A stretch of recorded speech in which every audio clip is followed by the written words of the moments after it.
प्रिय विद्यार्थियों, पिछले वीडियो लेक्चर में हमने फेरिक क्लोराइड जल तंत्र की व्याख्या की थी और किस प्रकार से जो हमारे क्रायोहाइड्रेट पॉइंट या जिसको कहते हैं हम गलन क्रांतिक बिंदु प्राप्त होते हैं उसके बारे में हमने बताया था। आज हम कॉपर सल्फेट जल वाष्प तंत्र के बारे में व्याख्या करेंगे। तो देखिए, इस जो सिस्टम है इसका प्रावस्था आरेख इस चित्र में बताया गया है। तो इस घटक में या इस जो सिस्टम में दो घटक तंत्र होते हैं जिसमें ठोस व गैस दो प्रावस्थाएं साइड में उपस्थित रहती हैं। इसका उदाहरण हाइड्रेट्स है, विशेष रूप से कॉपर हाइड्रेट। इसमें दो घटक कॉपर सल्फेट व जल जो आपस में क्रिया करके एक से अधिक हाइड्रेट बनाते हैं। कॉपर सल्फेट जल तंत्र की में चार प्रावस्थाएं होती हैं। इसमें से पहली है कॉपर सल्फेट .5H2O CuSO4.5H2O, दूसरी है CuSO4.3H2O, तीसरी है CuSO4.H2O और चौथी है हमारी शुष्क CuSO4। इस तंत्र का प्रावस्था आरेख निश्चित ताप 50 डिग्री सेंटीग्रेड वाष्प दाब व संगठन को नीचे चित्र में दर्शाया गया है। इसमें यदि हम देखें तो एक तरफ 100% वाटर है और एक तरफ 100% कॉपर है। इसमें हम देखें कि बिंदु O जो कि शुष्क CuSO4 को दर्शाता है, जिसका वाष्प दाब बहुत ही कम होता है। इस निम्न दाब पर CuSO4 व जल आपस में कोई अभिक्रिया नहीं करते। अतः हमें इस बिंदु O पर हम प्रावस्था नियम की व्याख्या करें तो हमारा प्रावस्था नियम क्या है। बिंदु O पर हमारा प्रावस्था नियम है F=C-P+1।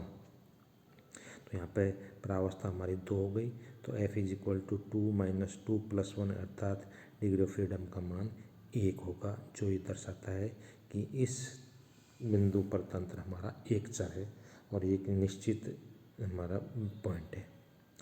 जब CuSO4 में जल वाष्प मिलाई जाती है तो वाष्प दाब OA के अनुरूप बढ़ता है।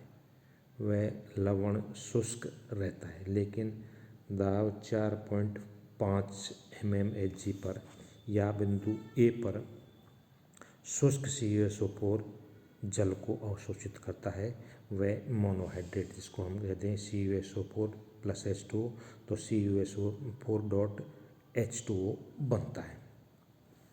अतः इस रेखा AB के सहारे हमें कौन कौन सी प्रावस्थाएं, एक तो ठोस CuSO4, एक ठोस CuSO4.H2O व जल वाष्प, तीन प्रावस्थाएं इस वक्र पर यानी रहेंगी हमारे।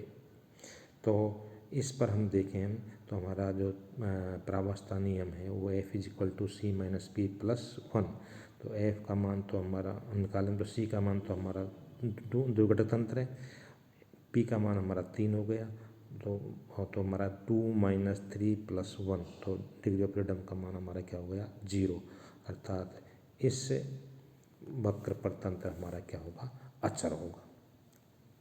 यानी अब देखिए रेखा BC पर, तो रेखा BC पर हमारी दो प्रावस्थाएं, एक तो CuSO4.H2O व वाष्प अवस्था साइड में रहती है। अर्थात इस वक्र पर यदि हम प्रावस्था नियम की व्याख्या करें तो इस वक्र पर हमारा डिग्री ऑफ फ्रीडम का मान हमें 1 प्राप्त होगा, जो ये दर्शाता है कि एक निश्चित हमें किसी एक चर की आवश्यकता होगी, दूसरा चर स्वतः ही निर्धारित हो जाता है।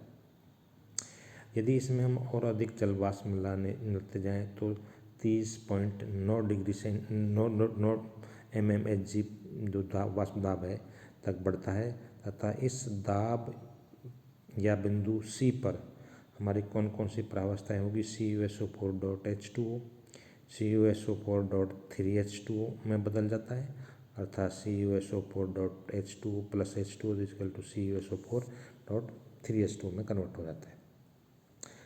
इसको हम CD रेखा द्वारा प्रदर्शित करते हैं। और यहाँ पर भी हमारी कितनी प्रावस्थाएं होंगी, 3 प्रावस्थाएं होंगी। अतः इस इस वक्र पर भी तंत्र हमारा अचर होगा, अर्थात वाष्प दाब स्थिर रहता है जब तक कि सारा का सारा जो CuSO4.H2O पूर्ण रूप से CuSO4.3H2O में नहीं बदल जाता। इसके बाद जल वाष्प मिलाने पर दाब बढ़ता है और बिंदु E जो जिसका वाष्प दाब हमारा 45.5 mmHg है पर जल वाष्प ग्रहण करके जो हमारा CuSO4.3H2O था वो CuSO4.5H2O में बदल जाता है। इसको हम EF द्वारा प्रदर्शित करते हैं और इस पर भी हमारी कितनी प्रावस्थाएं होंगी? 3, यानी CuSO4.3H2O ठोस CuSO4.5H2O और जल वाष्प। यदि तो हम इस पर भी हम प्रावस्था नियम की व्याख्या करें तो इस वक्र पर हमारा जो F = C-P+1 है तो उसमें उसके अनुसार हमारी डिग्री ऑफ फ्रीडम का मान 0 होगा, अर्थात इस पर भी हमारा तंत्र क्या होगा? अचर होगा।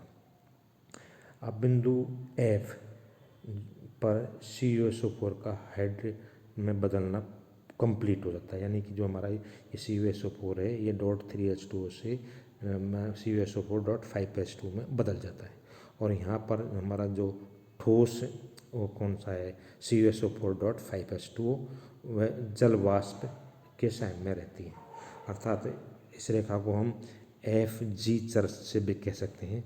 तो यानी कि इस रेखा पर हमारे कितने, एक तो ठोस हो गया CuSO4.5H2O और जल वाष्प संग में रहती है। तो इस वक्र पर भी हम प्रावस्था नियम की व्याख्या कर सकते हैं। इस प्रकार से हम जो हमारा कॉपर सल्फेट और जल वाष्प तंत्र है इसकी व्याख्या को हम इस प्रकार से कर सकते हैं।